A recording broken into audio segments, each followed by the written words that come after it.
This is the Pennyworth podcast on TV Podcast Industries. We're talking about Pennyworth Season 2, Episode 2, The Burning Bridge. We got the money. What money? We got enough money now for the bribes and the transit papers and the visas. We're going to America, Mum. A new life. Just now, on the telly, a man in America died from a bear having a go at him. They get up to all sorts, the animals over there. Not everywhere. Not in the cities. I keep telling you I'm not going, and you keep acting as though you can't hear me. New life, he says. What am I going to do with a new life? Well, I'm not going to leave you here, am I? What if the neighbours came round and saw you like this? Like what? There's cobwebs on the mantel and you're on the sherry and chips watching Bonanza. If Dad was here, he'd say, "Where's your gumption, Mother?" He'd say, "Pull your socks up." And I'd tell him where to shove his bloody socks. And bugger the neighbours.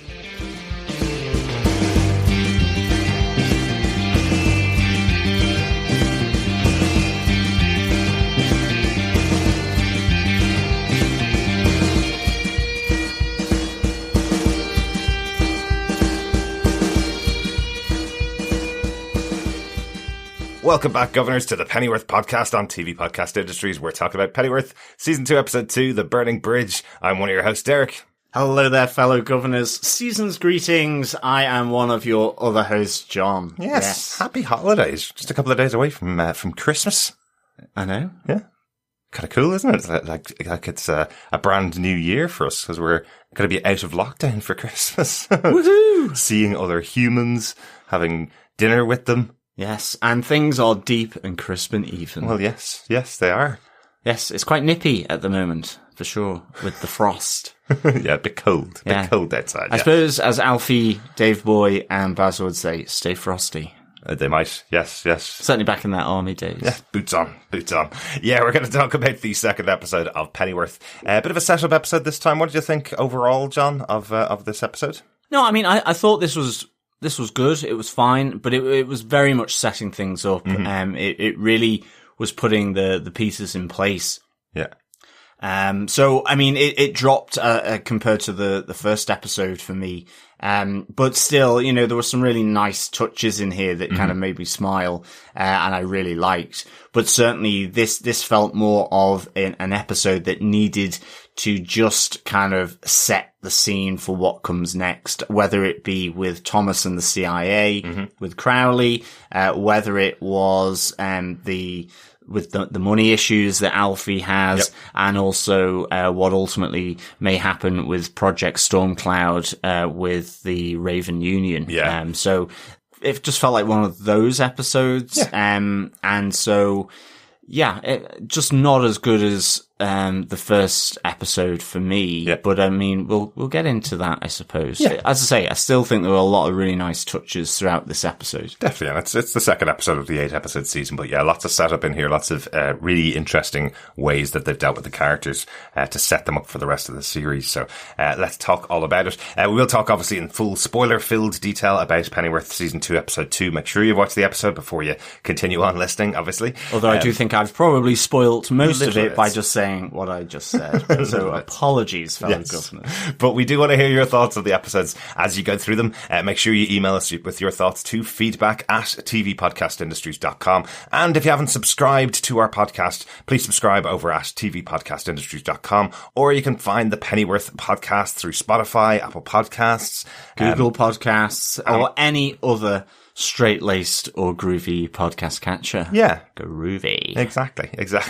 Let's get into the episode itself, John. The episode, once again, written by Bruno Heller, one of the showrunners for the show, and directed by Danny Cannon once again. I know that switches over as the season goes on, but nice to see the two creators of this show and two of the creators of Gotham back together for another episode of the show. Definitely. And of course, it will hopefully all lead to the final episode being written by Bruno Heller and directed by Danny Cannon. Or maybe vice versa. Who knows? Yes. Just to sort of link in with your current theory and I think rule of good TV shows that the showrunner normally always writes at least the first and the last episode. Yes, very much so. And I think Bruno wrote almost every episode of season 1 as well. So likely that he's at least got a co-writing credit for the final episode of the season. But that's still my working theory. I have heard some rumours that occasionally showrunners do take some more credit for writing of episodes than they perhaps deserve sometimes. So it may not be a full rule. But I have noticed when the showrunner's credit isn't on the last episode, it usually means they've run off and joined another project. So the show kind of goes off the rails in those final episodes. But John, do you want to tell us what they gave us with your synopsis for the episode? Sure. Alfie and the boys have money and are ready to head for a new life in the USA. But Alfie is having trouble telling Sandy at the Delaney Club of his decision to leave England, and he still can't convince his mum to move with him, as she still struggles with the death of her husband and Alfie's involvement in that fateful night. As the Raven Union make plans to press their advantage over the English League, differences between Lord Harwood and Francis Gaunt bubble to the surface over the terrifying Project Stormcloud. To make things worse for the English League, the CIA has decided to undermine their leadership as they go after British PM Archbishop Potter over his moral stance against the newly developed hydrogen bomb. While Thomas is uncomfortable with this course of action, he makes plans to employ his old satanic adversary, Anthony Crowley, to discredit Potter. Elsewhere, Bet Sykes is still on the run from the Raven Union with her hostage Katie Browning, and Alfie finds himself embroiled in another hostage situation. With his mum kidnapped, Alfie, Dave Boy and Bazza attempt to rescue her, but things head south quickly as Inspector Aziz and the police interrupt the hostage negotiations. In the confusion, the ransom of £20,000 is taken by the kidnappers, and while his mum is safe, the loss of the money puts Alfie's American plans very much on hold.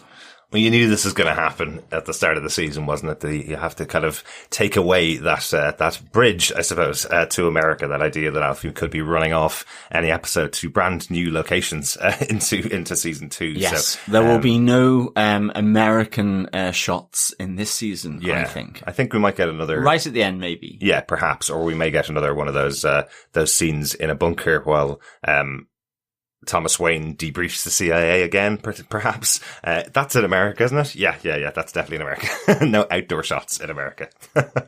Or maybe they will arrive and someone gets attacked by a bear at the end of the season. Exactly. Or my favourite, Killer Croc.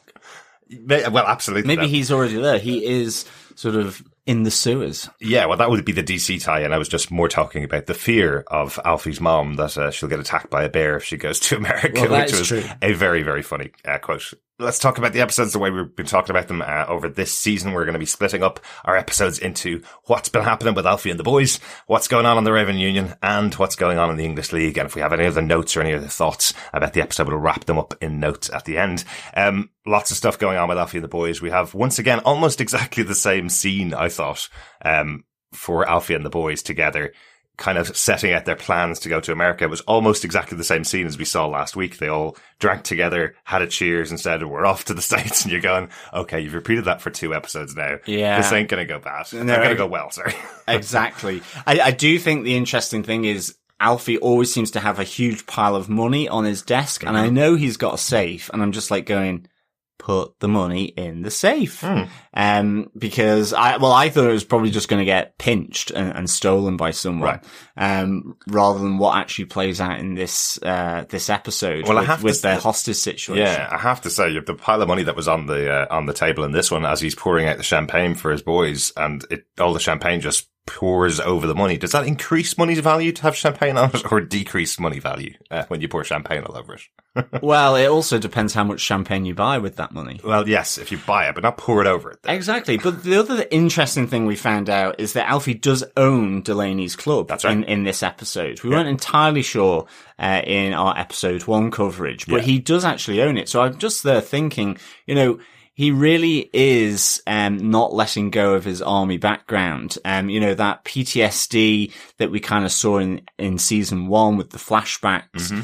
He likes the edge. He likes that thin line and that adrenaline rush of going on these missions, because I'm just thinking a very successful club, like it appears to be, must be raking in the old money for Alfie. So it's not just his kind of side projects, but he should have loads of dosh. Yeah. I would say he should be in America already. Yeah. But there we go. I'm just saying. I think he just has that feeling that the club's teetering on the brink. Remember, it's in a currently safe zone in Soho, probably quite close to the lines, effectively the war lines that have been drawn around London. So I kind of think he does know that somebody's going to come in and take that club out from underneath him. Yeah, it's precarious, isn't it? Yeah. Absolutely. Yeah, for sure. I think just also on the champagne, I have never drank champagne from those types of glasses, the ones that you do see from like the 20s and 30s, that kind of almost like a cocktail glass now. You kind of get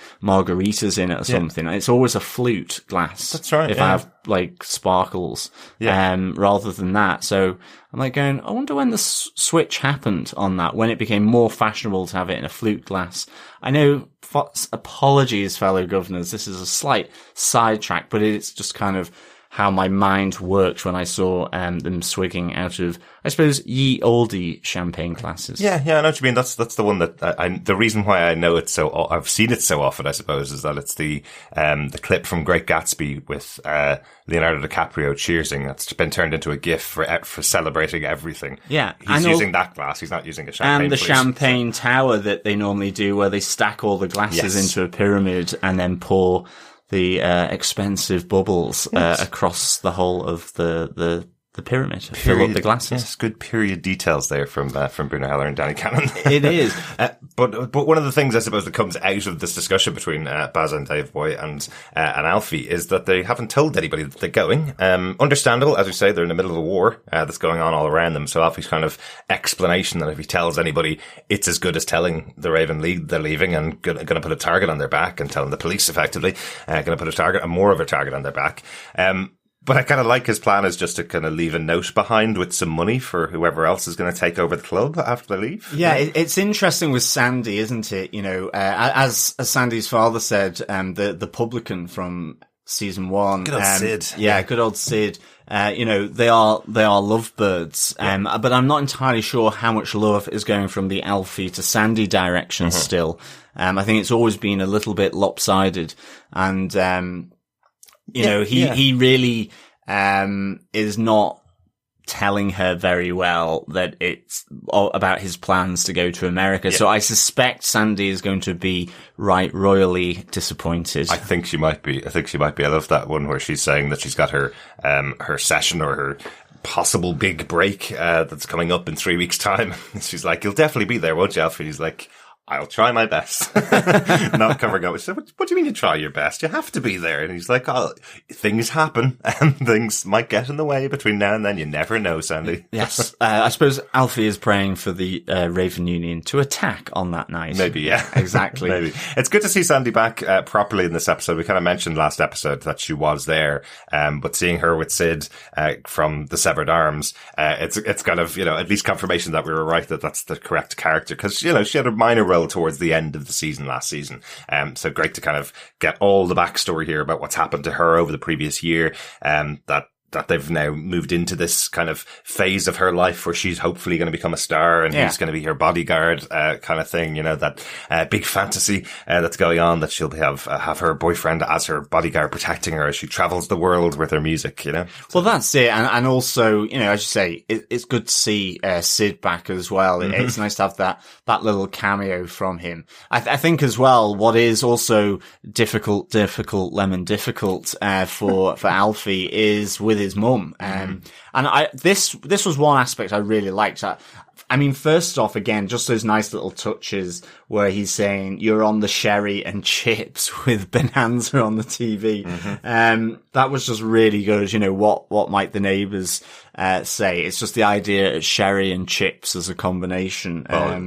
Just doesn't sound right. I think it's also time of day as well, because Alfie keeps pushing you need to be drinking a cup of tea right now. Exactly. Not sherry and chips. Yeah. So his mum is basically, drowning her sorrows, trying to deal with the death of her husband, the whole thing with Alfie being there, and kind of his involvement in that whole explosive end to episode 1, by swigging shaking off the old sweet sherry, you know, and this was a really nice, difficult moment here. It wasn't really an argument, but, you know, she just kind of lays it on Alfie that he was complicit in his own father's death when Alfie tries to, you know, invoke the spirit of his dad to try and snap his mum out of the sherry at 10 in the morning. And pull your socks up. Yeah, and, you know, she really is not wanting to move to America at all. And it's almost like, because she wants something back that is never going to happen because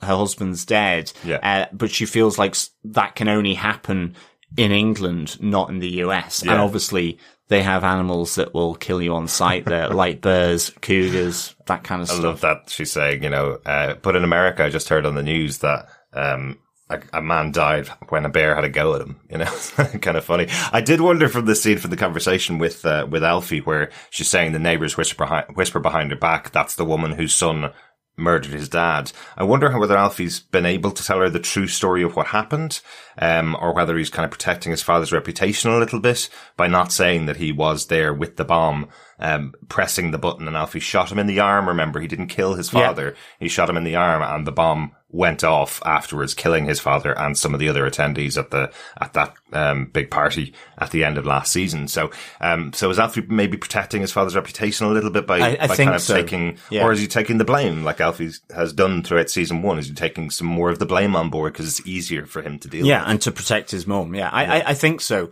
I think matters are then complicated further because his mum gets kidnapped. And like initially I was thinking, ooh, is this something from John Salt, that, you know, because he mentioned his father, Alfie's father, being a hero to the Union, that somehow he was wanting to kidnap and it may be in his mind rescue his mum so that she could be part of the Union, that law. But I thought it was initially the Raven Union that could have been coming in and kidnapping her. But I think more and more it's most likely to be Captain Gully, yes, who we saw in the last episode because he knows of this money being accrued by Alfie. Yeah. But she's held ransom for 20,000, and I just love this moment with the boys, with Dave Boy and Bazza helping Alfie to go to rescue her.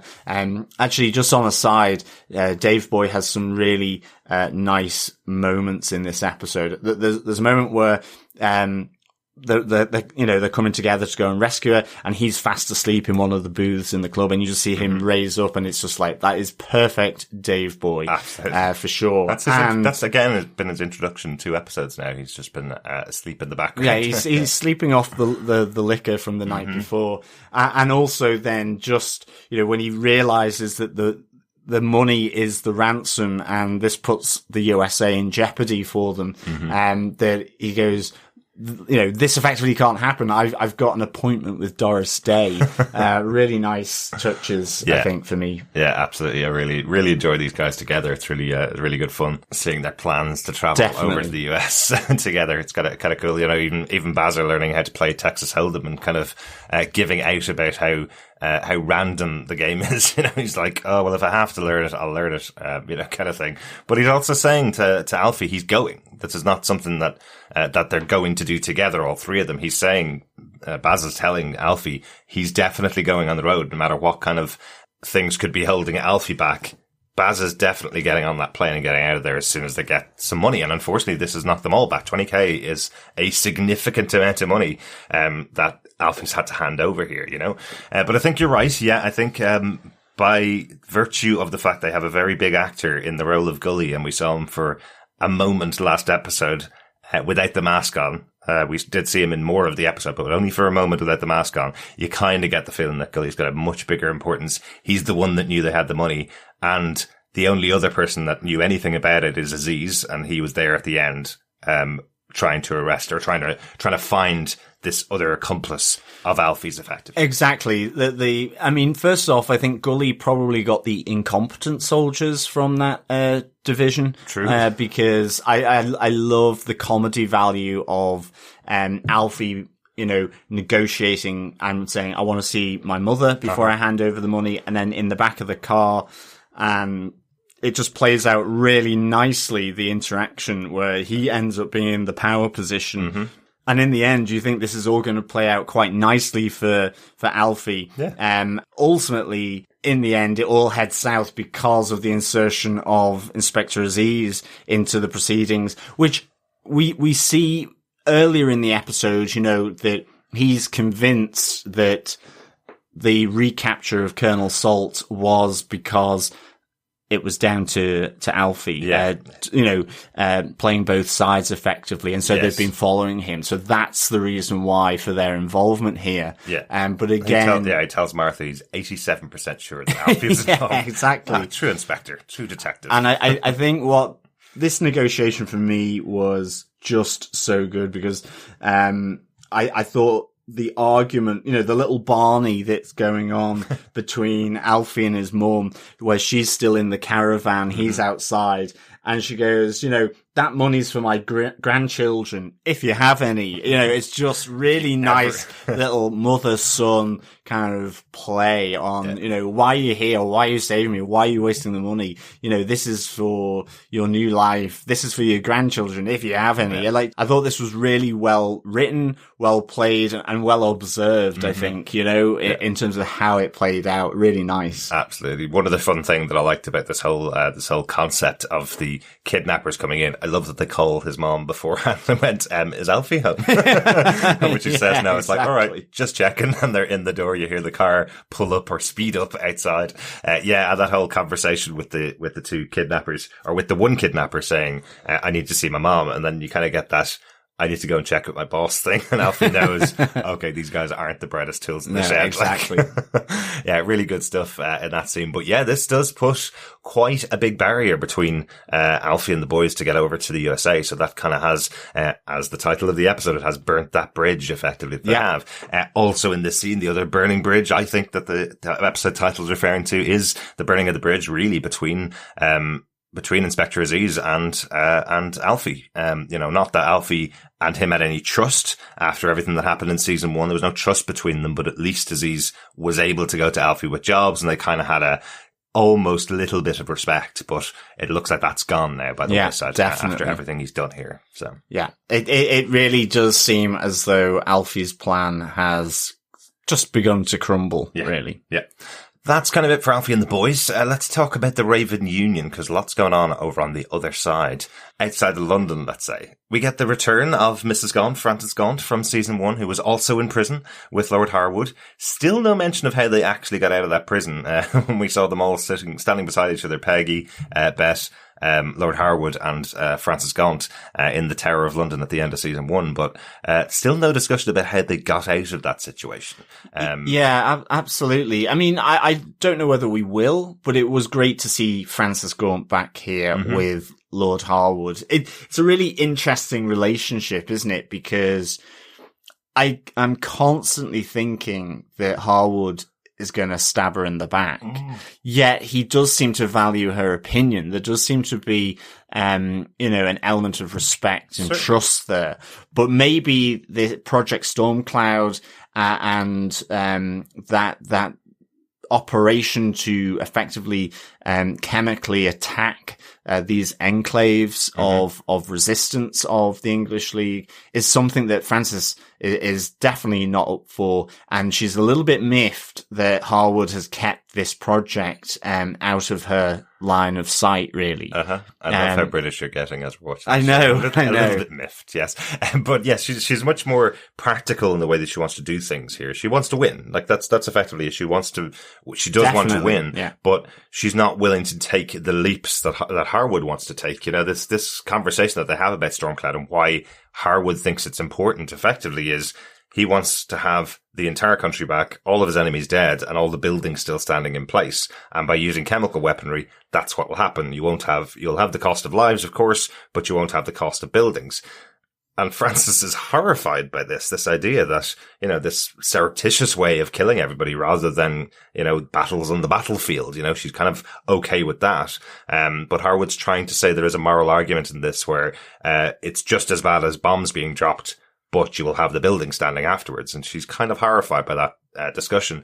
as you say, she does calm him down, and he does agree that this is it, that he will end the program. Any possibility he'll end the program? Tom? Probably not. Probably I don't not. think so. I mean, I do like Harwood's little sort of bite back at her, where they've been looking for options to try and sort of stop the deadlock and to really push their advantage. And he goes, well, this is an option for you. You wanted options. Yeah. But yeah, he seems to climb down, but I suspect that's not going to happen. And of course, you have the great smarminess of John Salt there in the room whilst this is going on. Being just very officious. I mean, it really is kind of a nice way of just showing that kind of authoritarian regime. It's a bit like with Bet Sykes trying to get in contact with Lord Harwood in the episode as well. We're having to go through all these operators. Yeah. And ultimately it's like, well, you're not on the list. It's like death by bureaucracy. It does remind me of, Futurama with, the 101 bureaucracy building, just really, forms for everything. It's like, oh, goodness me. Absolutely. When she gets to the final receptionist, trying to call Lord Harwood, it's like, I'm a personal friend, put me through to him. That's not how it works, love. You're on the list, and then hangs up. Like, how are they supposed to get in contact? Remember, obviously, 1960s, no mobile phones. She's calling from a phone box to try and get in contact with Harwood. So, what this woman was thinking when the secretary, what she was thinking, saying to her, well, we've got your message, we'll get back to you. Well, there's no way you're going to be able to get back to Bet. I wonder if they will go as far in the show as Bet actually does meet up with that receptionist at some point. I hope so, because I reckon the phone is going to be shoved somewhere where the sun doesn't shine. Absolutely. I have to say, just on a side note, it did make me giggle because you've got this huge kind of, concrete headquarters of the Raven Union stuck in the middle of the countryside. And it was just as the wide shot of it, as it was moving in before it went into the scene with Francis, Gaunt and Harwood. Yes. All you could hear was the sheep bleating, and you looked and there were all these sheep around it, and it's like, this is the most unlikely place for a building of that size and look to have been built. Has it always been there? Yeah. Was it built after they gotten out of prison? I just found it really, really comical. In the end, I have grown to love this ridiculous, massive HQ in the middle of nowhere, surrounded by sheep, just barring and bleating and you name it. I've just got this vision of like the local farmer sort of just still, herding his sheep whilst this whole massive edifice is there with like Operation Stormcloud going on inside it. I did wonder, Project Stormcloud. Yeah, I wondered if it was a former power station that they'd converted or something like that. That's what it feels like. And yeah, the actual setup of the scene, the establishing shot of the scene does remind me of, The Simpsons with the nuclear power station, when every time it arrives, you hear that crow call. Yeah. That's the initiation of a scene at the power plant. And this one is this massive, huge building in the middle of Watford with sheep all around it banging away. Well, that's it. It's like, I just love the ridiculousness of it. Yeah. I swear if we go back to season 1, we'll probably see that building in there somewhere as well that we've just forgotten from season 1. So our apologies if we have forgotten. Let's talk a little bit more about Bet Sykes. Also still kind of a member of the Raven Union. At least she's still wearing her uniform to begin with in this episode, as she's standing at the bus stop in that hilarious moment trying to get away from they're on the run here. They're trying to get away really quickly but have to wait for a bus. The public transport system in the US isn't well known for being on time. There's a lot of jokes about how poorly timed it is, but she looks like she's there for hours. Do you know, it's so familiar to me that kind of scene, a bus stop literally again in the middle of nowhere on a country lane.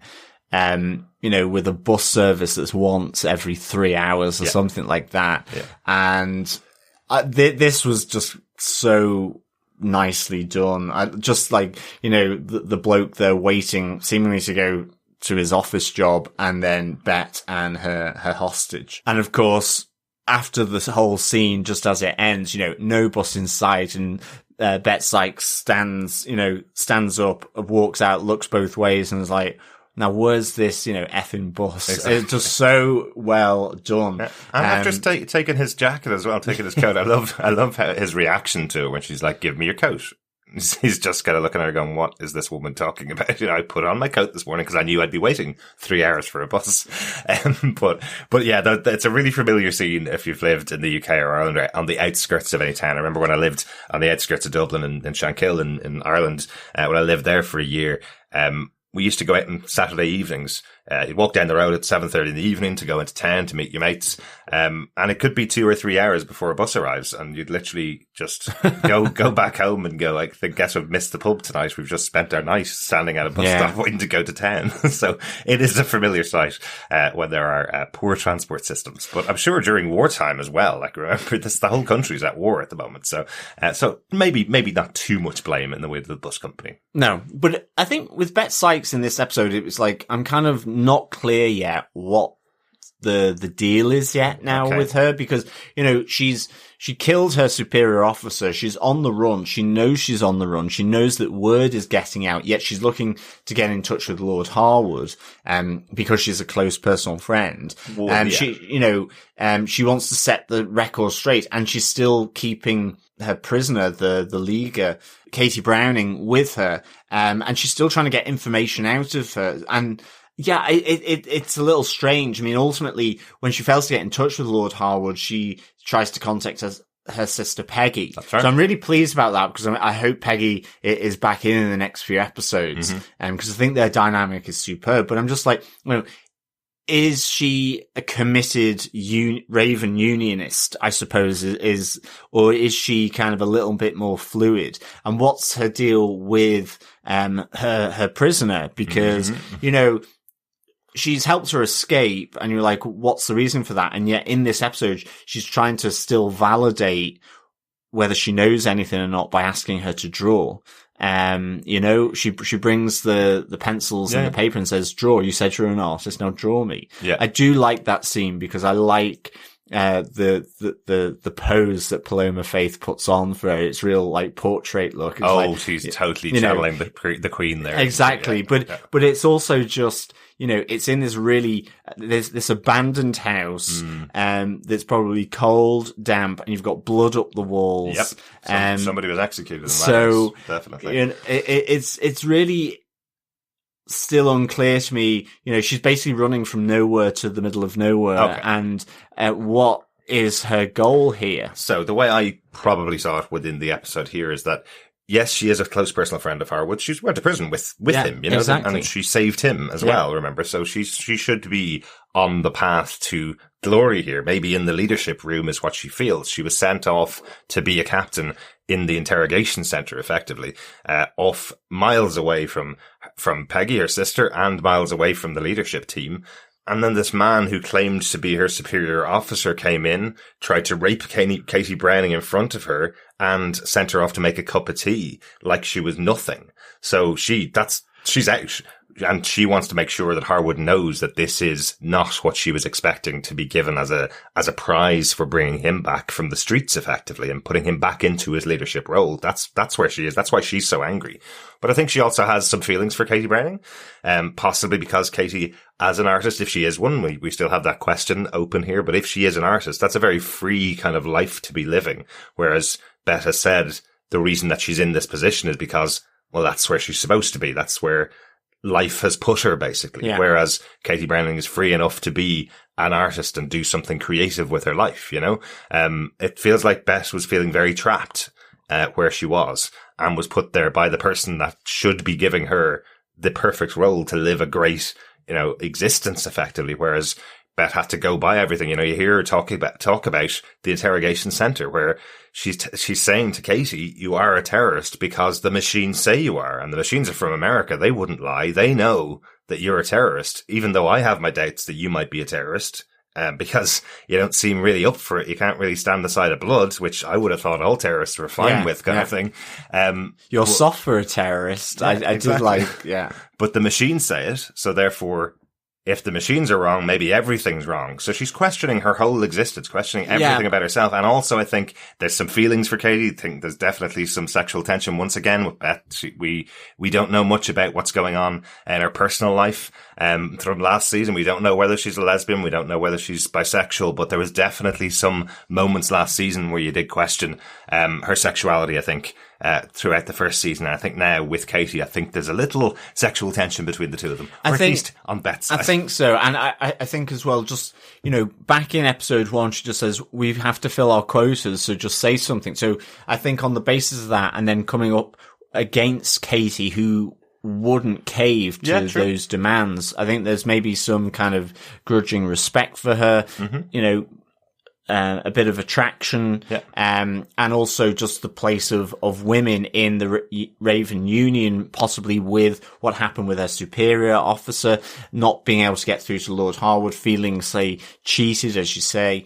I think it's just, I want to see, maybe it's more about where this ends up. Will she be with Alfie at the end of it? Will it be too much for her to take, or will it be something where she's able to accept and she's still on the side of the Raven Union? So it's more that for me. I agree. I really want to see that showdown with Lord Harwood, that moment where she's effectively telling him this is not how I imagined it to be. But that scene with Katie, that really did feel like paint me like one of your northern girls. The kind of Titanic reference where it's like, sit there and draw me. Oh, you don't want to draw me, do you not? Absolutely. Yeah, so if she does have any kind of attraction to Katie Browning, I think that's going to be a terrifying situation to be in. It feels like almost like Beth's a bit of a serial killer. It feels like I get what I want. Yeah. And if Katie's not interested, which she probably shouldn't be, because Beth's pretty seriously dangerous as a woman. That moment where she has the fight with the two members of the Raven League, beats them up, encourages Katie effectively, waits around for Katie to hit one of them over the back of the head, and then stabs both of them in the throat with a broken bottle to kill them. Like, that's brutal. That feels more serial killer-like than someone trying to get out of a dangerous situation. Well, I did like her finishing the job. It kind of reminded me a bit of Zombieland, where it's like, you have the double tap, and it's like Beck Sykes is just really making sure that these guys don't get back up and follow them further, or as you said, to report back. So the bottle in the neck, and you see Katie really, again, the idea that she's a little too soft for a terrorist. So maybe there's some grain of truth in what she's saying, although she didn't seem to be too enthusiastic about drawing. So maybe there is something still there. I think as well, just the other little reference to her coming back with supplies to have a picnic in this blood-stained, sort of mouldy, damp house. And I mean, there are cheese and ham butties, and then there are cheese and ham sandwiches. And I suspect this one is really, that real soft white bread, the thinly sliced ham, the sort of very bland cheese, but I like the fact that it's washed down with a bottle of Tizer. I remember Tizer as a kid. I haven't had it in years. I don't know whether that made it over to Ireland. I think it's like red lemonade, basically. So I think it's that in effectively. Okay. But I love a dash Tizer. of vodka with it might well, yeah, that was to help warm them up. But I hadn't seen Tizer in ages. Yeah. That's mad, isn't it? Yeah, that they have the stuff. Like, it does feel almost like a war ration-y type of conversation. But I like I like that Beth's kind of playing the housewife here. It's like, I've got some bread, I've got some ham, I've got some cheese, and I got some Tizer for us. We'll have a nice little picnic. It's like, that is not what the woman who's just been handcuffed to a staircase for 4 or 5 hours is expecting when she comes back. Anything else on the Raven Union for this point, John? No, that's all from me. All right, let's get on to the English League.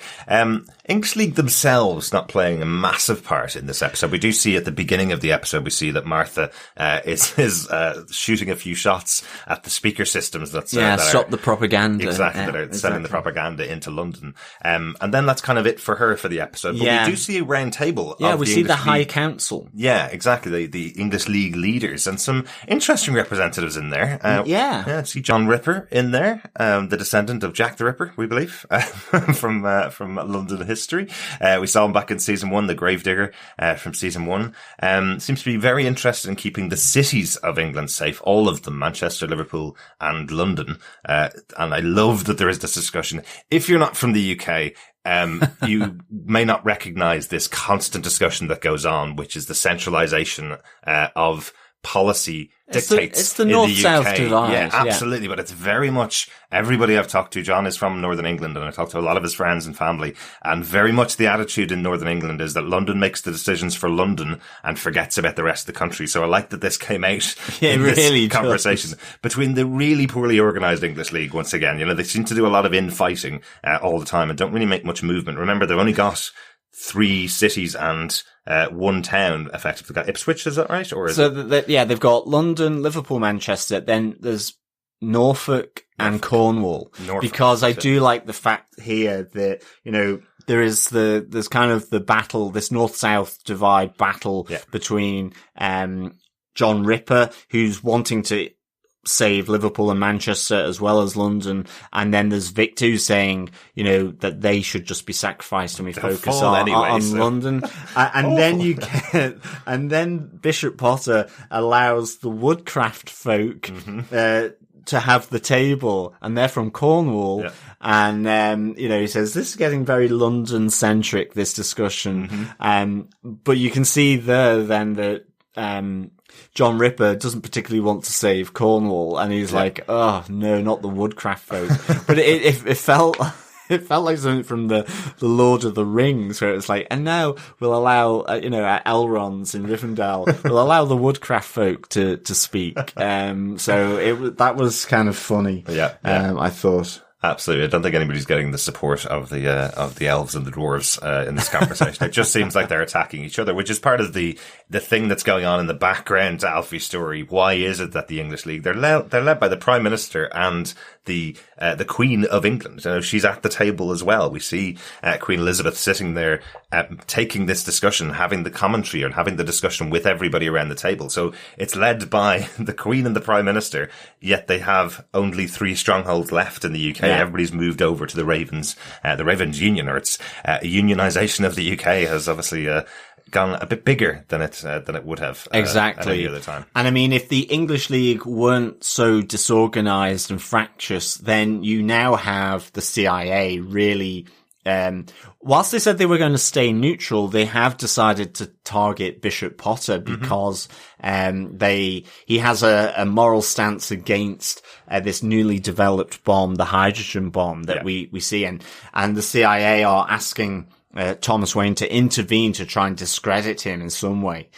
So that's kind of an interesting turn of events, because whilst they were saying they would remain neutral, this course of action, even though it's not necessarily directly aimed at this civil war in England, is going to undermine the English League even further potentially, and cause it to be kind of rudderless without a leader for a time. But at the very least, from the CIA's point of view, it's more just about getting rid of, regardless of whether he's part of the Raven Union or the English League, it's about getting rid of someone that has power and has a moral stance against the hydrogen bomb for them. It's not specifically about undermining the English League, which is important to note, and also really important. But that's a side effect. Exactly. But also really important that it kind of confirms what we thought last week. We kind of heard it in a line of dialogue that the Prime Minister is the Archbishop. That's quite a significant change that wouldn't happen in current society in the UK. You wouldn't have an archbishop who would get into that kind of position of power. So the separation of church and state in the UK is very important. That's a very important thing that happened back to Oliver Cromwell's time, right? So, basically. So what we're saying here is that may not have happened in the DC and universe. Henry VIII. Well, yes. But started with Henry VIII. Yeah. But what we're saying here is in the DC's version of London, this never happened. The separation of church and state is actually, is not there because we have the Queen and an Archbishop who is the Prime Minister sitting on this board of the English League. So that's just an interesting little DC touch from Danny Cannon and Bruno Heller. It is. And I think the really interesting thing here now is that Thomas Wayne, you can see he's uncomfortable with what his boss from the CIA is proposing, but he he stays the course and goes to an old satanic friend, if a friend is the right word, in Aleister Crowley. The return of John Joe O'Neill, yes. Yeah, the Satanist, and all to, effectively undermine, discredit Potter, Bishop Potter. And this was great seeing him back. He really plays, it nice and creepily. Certainly in Delaney's bar, where they have the meat to, and the proposal to go after Bishop Potter. And, just for Crowley, it's the trophy of getting an archbishop and undermining, that. Yeah. I do think maybe it's not as much of a challenge at all, given, some of the scandal that's come out around church. I think you could probably just dig into a few records of schools and what have you. But nonetheless, Crowley takes it a little further. And I do like the fact that he's seemingly wanting to pull the archbishop into some sort of satanic rituals so that the bishop understands what he is supposedly preaching against, because he can't quite imagine or go to that place if he just tries it, to close his eyes and think about it. And I thought that was kind of really dark, actually. But it almost reminded me of the Bishop of Bath and Wells from the Blackadder series in Blackadder 2, who is effectively a huge pervert, and does money laundering, and ultimately has to sort of gets exposed by Blackadder in one of the episodes. And I feel that this may go in a similar direction. Yeah, I kind of felt when the proposal came from Thomas Wayne that effectively, Aleister Crowley is quite high up in the Raven Society, but doesn't have any power within them because effectively of who he is, and that he is a Satanist and everybody knows that. He's kind of used as the wet ops person. He's the person that's used to take care of the things that nobody else wants to take care of, is how it's said. I kind of thought that was going to be, Thomas was going to him because he already had the information on Archbishop Potter. But it turns out he's going to encourage him to enter the dark world of Aleister Crowley. I suppose that kind of plays on season 1. It plays on who the character was in season 1. We had these very moral characters of Martha and Thomas going to visit him, and Thomas's sister, who's more well known for her dabbling in every type of activity from drugs and drink to Satanism, effectively. But we saw that his sister got caught up in Crowley's world, and then Thomas and Martha were both dragged into it. Even though, as I say, they were both quite moral characters. So having Aleister Crowley kind of use this as his plan, that he's going to pervert the bishop into learning, that idea of, I could tell you, but it would be probably more of an experience for me to show you, kind of thing. He's really playing the part like Lucifer.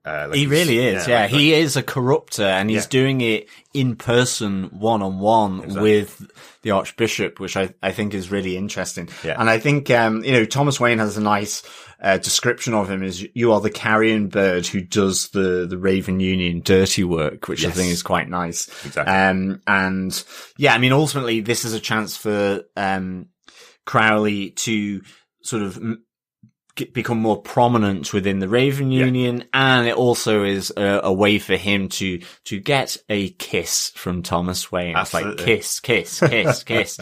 It was to seal the deal, which I thought was kind of interesting, just messing with Thomas Wayne's mind here.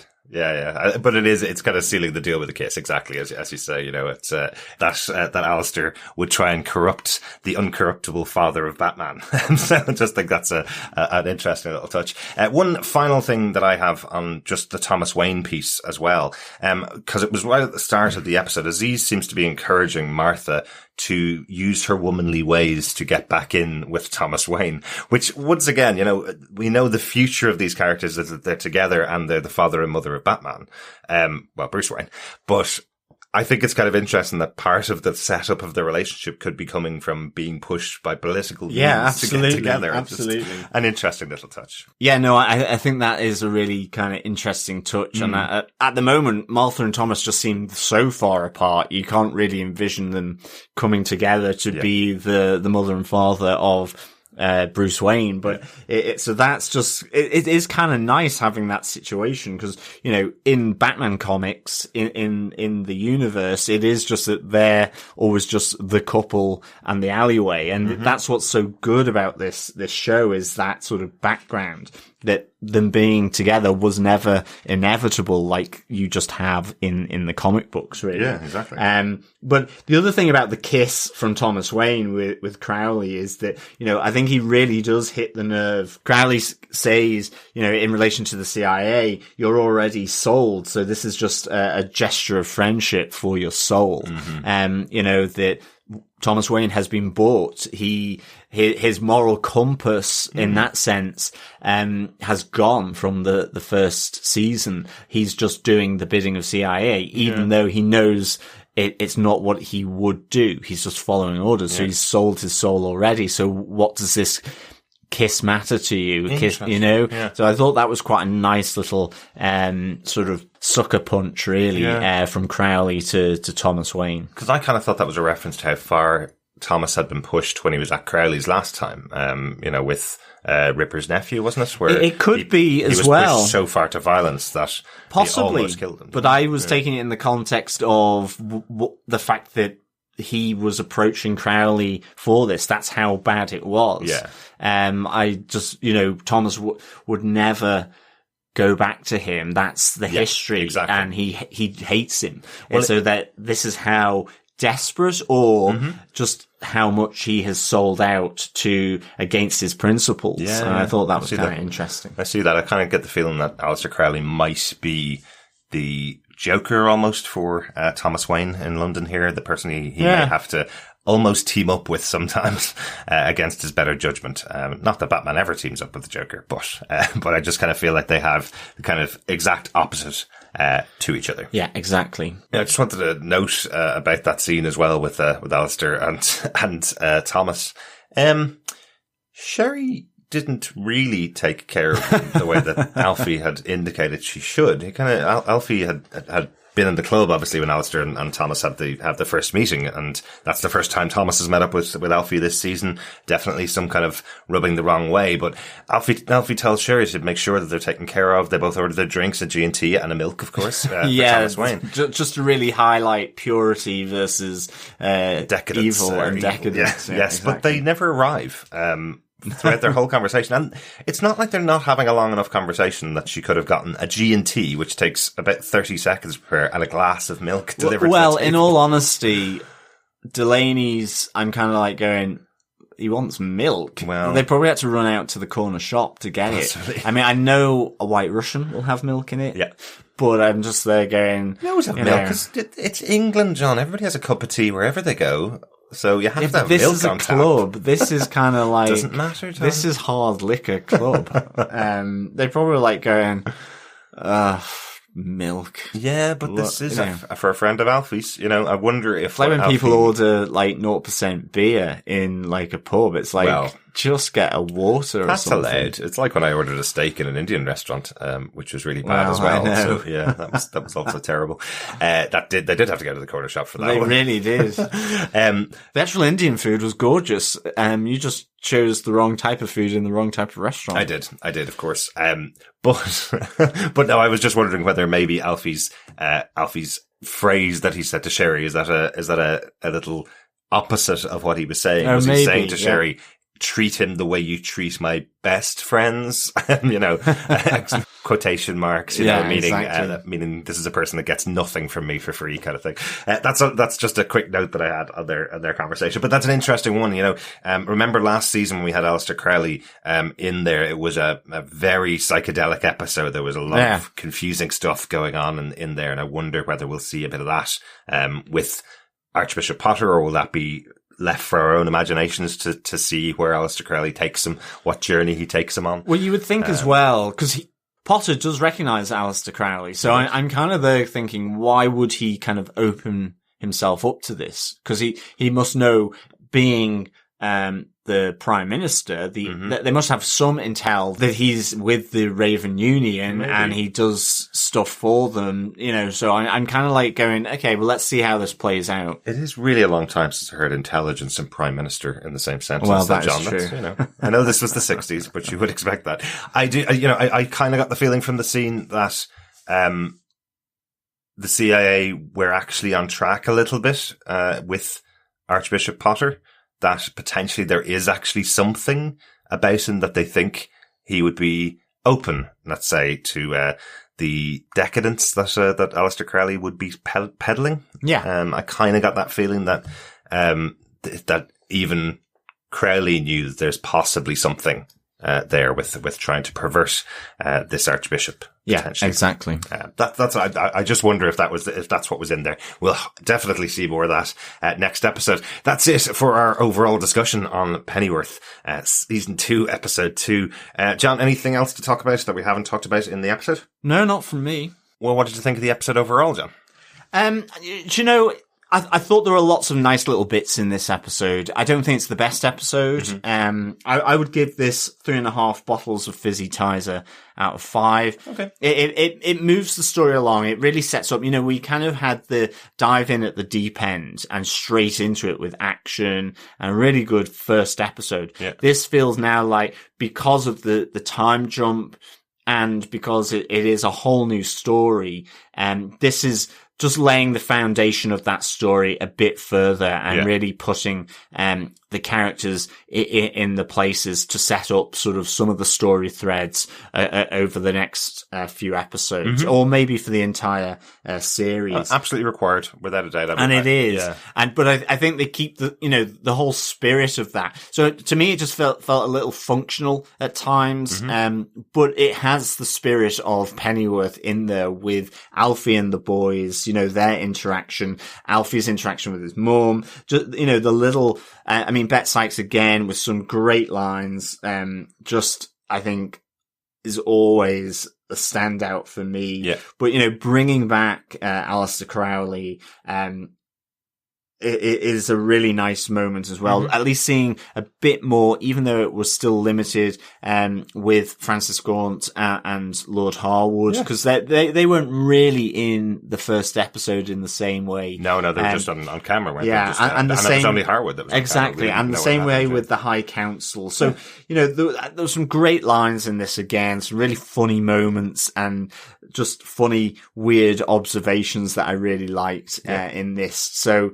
overall, 3.5 bottles of fizzy Tizer out of 5. Nice. Yeah, I agree with you. There's a couple of good things about the episode as well. You're in season 2 now, so to expand the world almost, or to keep showing that this is a world, it's good to have characters back from season 1. As you mentioned, Aleister Crowley, seeing John Ripper back, and the council, seeing Francis Gaunt back, even seeing Sid Onslow back, the father of Sandy, Alfie's sort of girlfriend. Even seeing him back in the show, you see that there is this world still there. There is Definitely. Still all these characters from season 1 that are coming back. So that's a good thing. You're right though. I wonder, we've mentioned this before. We're recording these in advance of the release date, and we actually don't know the release schedule for the episodes. We know that episode 1 is coming out on the 13th of December. Episode 2 should be out on the 20th of December. But we know last year with Epics that they did release a few episodes. They put them back to back or release them on the same day. I wonder if they're going to do that this year. Will they put episode 3 on the same weekend? Because, as we said, holidays are coming.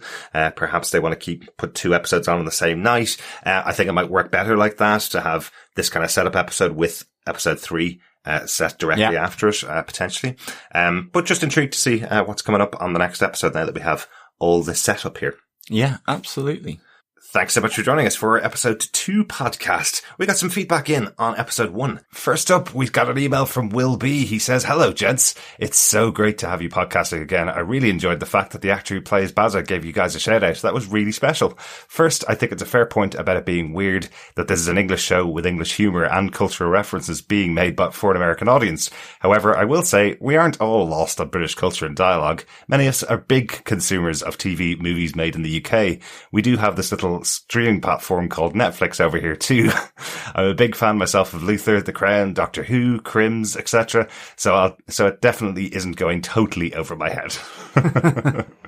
Thanks for that, Will.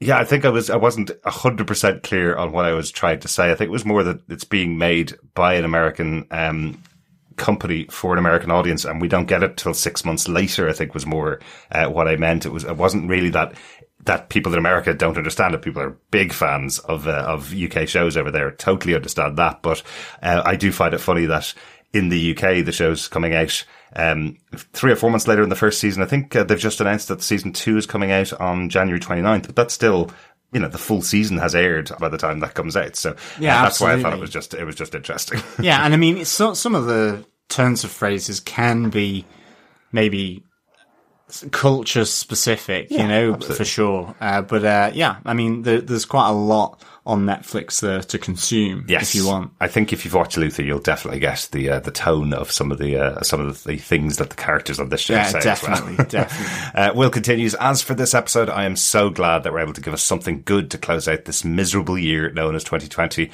The first takeaway that I had was that, and maybe this is just me, but Salt is terrifying. Something about the calm and collected psychopath of villains just shake me to the bone. So naturally, when he escaped, I'll bet sooner than I expected, I immediately began to worry about what's to come for the boys. Loved Paloma Faith's performance this episode. I really don't know which direction her character is leaning right now, but generally, you get fired if you bludgeon your boss to death, even if he is pond scum. Also, I'm looking forward to her interactions with Katie Browning, as I foresee her having a positive moral influence on Captain Sykes. Looking forward to the rest of the season and the great podcast that will come from it. Well, I'm off to have a cuppa. Ta-ta, chaps. Will. Thanks so much, Will. Some great points there. Yeah, totally agree with you. Salt is absolutely terrifying. Yeah, thanks, Will. Yeah, Salt will be an interesting one to watch. Just see how his character maybe will be bigger than what it is maybe at the moment, or whether he is just, around this Stormcloud project. And Paloma Faith, totally agree. I think, she is one of the actors in this that absolutely makes the show. Yeah. She's got great presence. I love the dialogue that is written for her. I love how she delivers it. Absolutely. And, it's so good. Yeah. Yeah. Thanks so much for your feedback. Hopefully you join us for the rest of the podcast, Will. I'm sure you will. Yeah, thanks so much, Will, again. Over on our Facebook group at facebook.com/groups/TV podcast industries, Roger Sprong said, one of my favourite small moments was when Alfie's mum answered the phone and it was the Queen, who still seems to have a thing for Alfie, but Alfie really didn't want to talk to her. Alfie giving the Queen the brush off? That is really funny. I still think this is more of an alternate reality, Alfred, and the timeline was blurred even more. The scenes in the club remind me of the 1940s. Remember Casablanca? George Orwell died in 1950, but here he's still alive, and all of the 60s references. Captain Sykes picked up from where she left off, being unpredictable, and I vote for Scones. Long O. Pronunciation. Scones. Yeah, totally wrong there, Roger. Sorry to say. But I'm absolutely with you that you can give a long O to the scone, even though that is weird for me to say. A chicken cutlet is basically just a chicken breast that has been sliced and pounded very thin. Okay. Interesting. I didn't realise that at all. That's interesting, Roger. Yeah, that's a good one. I've never seen one of those. It's like, what's the one in Switzerland? The pork that's... the schnitzel. Yeah. Yeah, and finally, Roger says, last season there were 10 episodes, and I believe there are 10 scheduled for this season too. Roger signs off with, the two of you haven't missed a beat doing the podcast. Really great. Thanks so much, Roger, for that. Roger. That's really nice. I know what you mean, actually. I hadn't really picked up on it, but the telephone call with the Queen and Alfie brushing her off, just because we know that, yes, Queen and Alfie did have a little flutter in Buckingham Palace together, of which no one is to know of it other than us as the audience. But that's really nice that there's a bit of tension, romantic tension there between the two, primarily from the Queen's side. And yeah, this is definitely a blurred reality. I like the idea of the Casablanca from the club. It's that smoky, it's got a lovely feel for it. And I think Danny Cannon is fantastic in lighting, the staging, the atmosphere that he creates in bars. It's really good. Yeah, so he's always had that for bars back to Gotham, hasn't he? He's always had that kind of style about him. Definitely check out his Instagram account as well, Danny Cannon over on Instagram. He has been putting up some shots. I think actually it's one of the things he was doing between season 1 and season 2. He was putting up some shots of some of the buildings and locations that they were using for Pennyworth. Check him out over there. Roger, thank you so much. It's great to be back in the world of Pennyworth. We're really enjoying being back here because it's always much more fun, I think, going back for a second season when you're podcasting, particularly on a show, because you have this whole kind of backlog of all the knowledge that you have from season 1, and then you forget things, and you have wonderful listeners like Roger who's pointing it out. So yes, we haven't missed a beat doing the podcast. We've just forgotten all the things that we should know. I think I made mention that I thought there was 8 episodes in season 2 of Pennyworth. That's totally my fault. We got the first 4 episodes of the show, and I assumed it was half of the season, but no, there is 10 episodes. I've seen that up on IMDb now. So 2 more episodes than I thought. That's great. Yeah, really good. Thanks again, Roger, for the feedback. Really good to get your comments in. Absolutely. One other thing that's good about coming back for a second season, some of our listeners come along in between 2 seasons and listen to the show, like Fiction Boy over on Apple Podcasts, who left us a review for our first season. He says, 5 stars, brilliant. These guys really should have more reviews. Pennyworth is a fantastic show, and these 2 hosts do a great job covering it. They're British, so that helps a lot. They pick up on a lot of the Britishisms that others wouldn't. I am glad I found this podcast. I didn't find it until episode 5 of the show, so I'm going to go back and watch from the beginning just so I can hear their recaps. It's really disheartening when you love a show and find a podcast covering it, but the hosts don't get all the references and nuances. That's what I found with another Pennyworth podcast. Fortunately, these guys know what they're doing and can break it down in a decidedly British manner. Okay, I'm off for a cuppa. Cheers. Also, I'm a Yank. That's Fiction Boy. Thank you so much, Fiction Boy, for the review. That's really nice. Thanks so much for the review. I mean, it's just good to really get feedback and get, just so we can, keep on top of what we're doing. And of course, I suppose we do very much give a, this side of the Atlantic slant to Pennyworth. Yes, we catch a few Irishisms and a few Scottishisms as well in the episodes too. But really nice. Hopefully you're back now for season 2 of Pennyworth as well. Thanks for leaving us that during the summer. And finally, over on Twitter, we got a piece of feedback from Patrick Lemke, who just pointed out a little connection between Gotham and Pennyworth. As we know, Danny Cannon and Bruno Heller both worked at Gotham with the character of Alfred, played by Sean Pertwee over there, the wonderful Sean Pertwee, one of our favourite characters over on the show. And he pointed out there's a connection between one scene back in season 2, episode 2 of Gotham.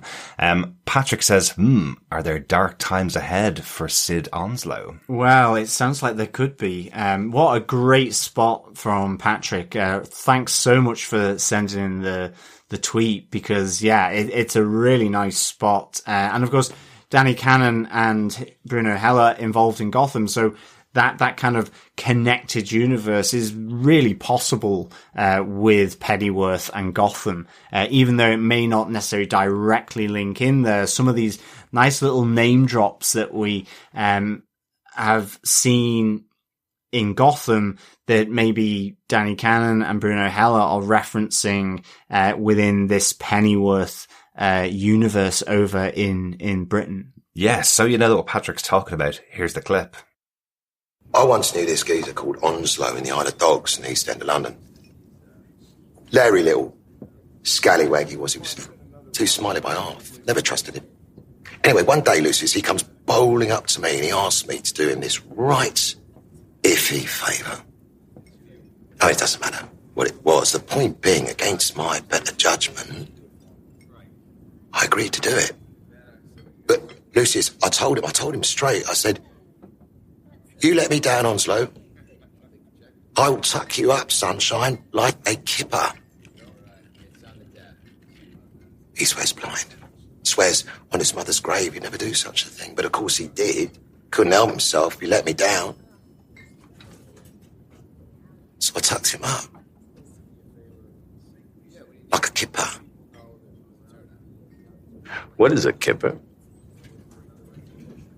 It's a type of smoked fish.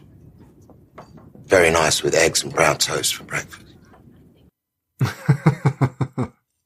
It's great clip, isn't it? Yeah, really good clip. Always great to hear Sean Pertwee's voice, you know, especially talking about food. He's also the voice of MasterChef over here. Yeah. So it's great to hear him talk. And I remember all the way through Gotham, that was one of the scenes that really stood out from Sean Pertwee. I remember having to explain, took me up like a kipper, when we did our Gotham podcast as well. You know, it's preparing a corpse like a kipper, effectively. That's what he's saying. He's tucking him up like a kipper. He's preparing him like you would serve a fish, is effectively the gag there. But the big piece to take out there is he says he once knew a geezer named Onslow in the Isle of Dogs, East End of London. Sid Onslow is the father of Alfie's current girlfriend. So will we see Sid Onslow put a task to Alfred that he will have to tuck him up like a kipper? That would be awesome. And as I say, Patrick Lemke, great spot there. Absolutely. So good. I really hope it is connected.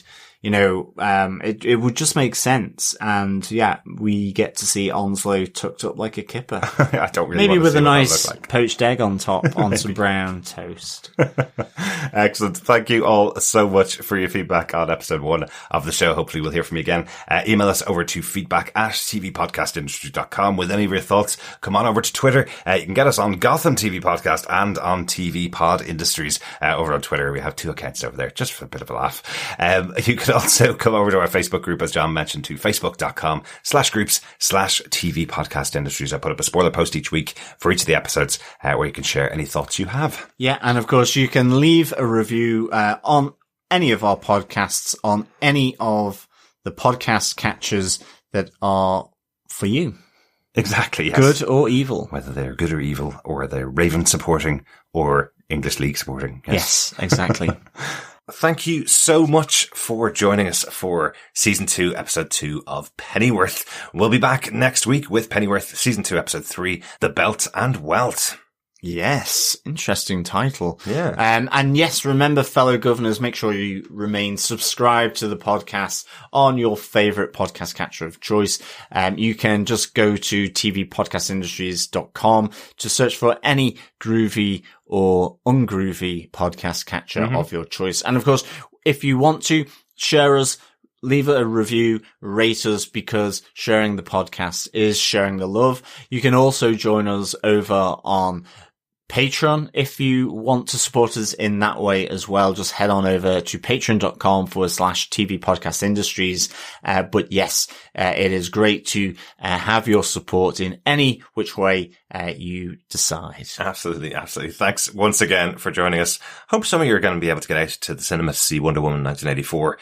Hopefully we're going to get to see it really soon as well. We will be covering that on the feed here on TV Podcast Industries as soon as we get to see it. I want to make sure that all 3 of us, myself, John and Chris, are all able to get out to see it, whether it's in the cinema or on streaming. And hopefully we will have it up pretty soon on this feed. So as John mentioned, make sure you stay subscribed. And we'll be back next week with episode 3. Looking forward to it. Yeah, thanks so much, fellow governors, for joining us. As always, it is a pleasure speaking with you. Absolutely. And enjoy your holidays, of course. If you Yes. celebrate Christmas, enjoy Christmas. If you're not celebrating Christmas, enjoy the day off, if you get it. But enjoy your time, over the fallow period where you hopefully get to see some family. Yes, the goose is getting fat. Is fallow the right word? I kind of meant the relaxation. that you get. Sedentary. Maybe, yes. Watch some movies on telly, Christmas or not, play some games, and watch a bit more, Batman related stuff while you have some time. And sit down in front of the roaring fire with the dog stretched out in front with your favourite tipple, feet up, and listen to the dulcet tones of TV Podcast Industries. Because remember, keep watching, keep listening, fellow governors. Bye. Bye.